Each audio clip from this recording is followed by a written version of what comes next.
Anda sebagai konsumen, bagaimana pendapat Anda mengenai keputusan pelarangan parkir di sekitar Jalan Sudirman?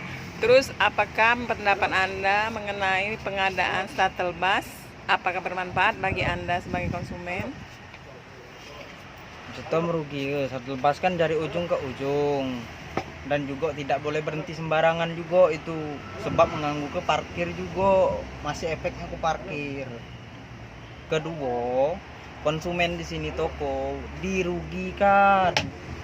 Kenapa dirugikan? Konsumen juga kan parkirnya nak lemak juga ada lahan parkir yang resmi, yang bisa kan jadi lemak, tokonya lemak, konsumen lemak itu bang. Terus jaraknya mungkin jauh dari toko kan? Mungkin jauh ya, kebanyakan mungkin ke ada efeknya itu kan waktu ngaruh, dari toko ke toko kan berapa, belum dari sini ke ujung atau dari waktu tidak efisien ya Pak ya. Iya. Benar. Masalah di Cineplex itu parkir jauh. Terus parkir dari Cineplex dari sini ke sini menurut pendapat Anda? Jauh lah jelas. Nah, belum muternya dari situ. Benar. Nah, enggak mungkin dia langsung putar balik harus bola alik kan? Maling jalur. Enggak kemungkin kan? Cepat ditindak oleh polisi. Benar.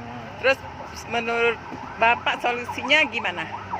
Solusinya tuh kasih lahan parkir sedikit, yang lain kan boleh. Kan di sini kan nyari beras lah sedikit kan. Segenggam nasi lah kalau ngomong kan. Ya.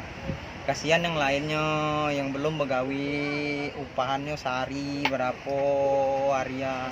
Kadang ada sesuai juga Pak ya. Iya. Kalau bisa minta parkir semula. Jadi pendapat Anda mengenai untuk pemasukan kita ke pihak yang berwenang gimana Pak? Seharusnya ya minta kebijakan lagi lah, diperkeras lagi, bukan masalah anunya. Dipikir ke juga lahan parkirnya juga. Jarak tempurnya berapa? Ini. Dan juga yang lainnya juga kan, dari toko ke toko tuh jauhnya berapa?